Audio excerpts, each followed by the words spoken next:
was basically Yeah, where is that? so this place was basically a slave market, okay, that existed during the trade. It wasn't the largest of the markets, but it was the busiest of the markets. The name of the market, Asin Manso, basically tells our history. Asin basically means persons in transit. So history has it that majority of us that formed this community were some of the captives who managed to escape. But because we did not know how to return to where we were captured, we formed part of this community. So whenever you want to search where you are coming from, there is a likelihood that one of your descendants survived and became part of us. This being a slave market, this was where captives were brought all over from the northern part of Ghana in order for them to go to their last sale. In here, when they get in here from the 3 months walk, they are very tired and they are very exhausted. So they use the river on them, that is a slave river, to wash them just for them to look attractive. After which those that have the strength to carry on were distributed along the 3 dungeons. But the others that could not continue the journey are those that were buried everywhere here. So the reason why this area has been confined is that this place has been identified to have been the slave cemetery within the slave market. But the market goes all the way to the community. So everywhere here, you are walking on graves. That is why you are coming through the main gate. Like you can see, the gate looks very short. So most of you came through like this. Yes, unconsciously, you already paid your respect to the ground. You were taken to the Cape Coast dungeons, Fort Oxford and Elmina, just to await the slave ship. Now, in the dungeons, when the slave ship arrived, your forebears were made to go through an underground tunnel, go through a particular door before they get onto the slave ship. But the name on that door is the most scariest thing you could ever think. The door of no return. Basically, they are telling our ancestors that when you pass through that door, there's no way you would ever come back home. They didn't just use words, they back it up with actions. And in the same door was where your name was being changed, and you were given names that of no use. At the same door, they took our children through a journey of epigenetics in order for them to see themselves as who they are not. Today, our children think themselves more as Black American, but not African American. Peter Tosh, a musician, said it so well. He said, don't matter the nationality, as long as you are a Black person, you are an African. That door of no return is not our door. Spiritually, it has blocked the path for you coming home. We have to clear that path so that you and I could make it home, and that door needs to be changed. But the question is, how do we change that door? That is why, as you can see in the graveyard, we have the mortal remains of our 2 great ancestors. Madam Crystal from Kingston, Jamaica, and in the middle is Samuel Carson from New York, US of A. Both 2 were identified slaves, because according to the spiritualists, we have to bring 2 enslaved persons home in order for them to reverse and change that door and make it the door of return, so that spiritually it will bring all of us back home. So on the 31st day of July 1998, the 2 mortal remains were brought back home through the door of no return in the Cape Coast dungeons, and all doors and forts and castles in Ghana was changed to the door of return. The following day being the 1st of August, they were buried here. And that is when we as a nation will celebrate our Emancipation Festival every 1st of August. Now when you go back to your history, the first documented slave ship landed in Virginia, Jamestown in 1619. 1690 to 2019, when you do the maths, it is 400 years.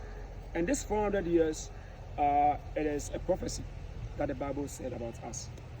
When you read Genesis chapter 15, verse 13 to 14, that prophecy is right there. It goes like this. I see him. It goes like this. We are going to go through enslavement on the land that is not ours for 400 years. And after 400 years, that country that did that to you would I judge. And you would come home and take what belongs to you. And that is the 400 years of a journey. And it's happened in 2019. And when it's happened in 2019, you have to take away or whatever belongs to you. But we've gone to how do we go back and start all over again? Before you could start all over again, then it means the whole world also have to be stagnant and wait for you, so that you start with the whole world again. It happened in 2019, didn't it? It happened. That was when the COVID came. The whole world went to reset. You also went back because that prophecy has been fulfilled.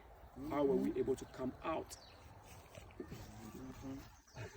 How were we able to come out from that?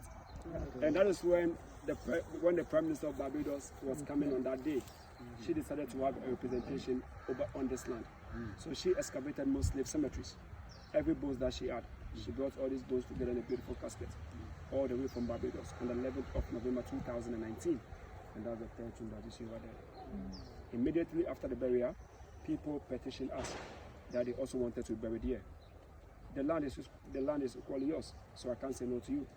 So inside the graveyard was given out, and today we have 446 ashes on this land.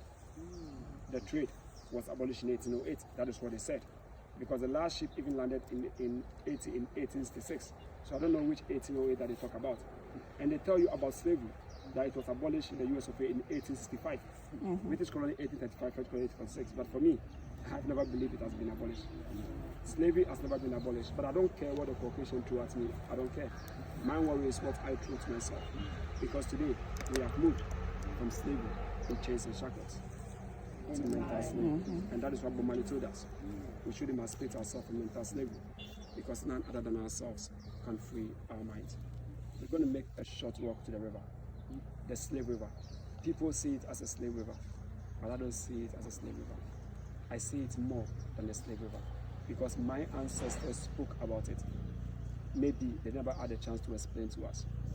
It happened in St. Simon Island in Georgia, when 72 of our brothers and sisters shackled themselves up and went to the ocean to commit suicide. When they get to the lake, this was what they said to themselves: the river brought us, and the same river will take us home. Have you ever wondered why anytime you listen to Negro spirituals, your forebears always sing about rivers? They know the power we have. Your power is just like the power of a river. River covers 70% of the earth. So if all rivers are saying to themselves, we are coming together, would there be any earth? It's the same way that if we would also say we are coming together, there will never be any race. So that river, the Caucasians saw it, and they said, we have to still change your mindset, believing in rivers, but not in your own river. So they saw to us the concept of the Jordan River. And today we all go to that Jordan River, and we do our rituals in that Jordan River. I am not against that, but I will never do that, because I don't have any of my ancestors in that. So when I get there and I'm praying for clarity, who am I praying to? I rather prefer to connect to the rivers of my ancestors, because in here, they know me. We're going to make a short walk to the river.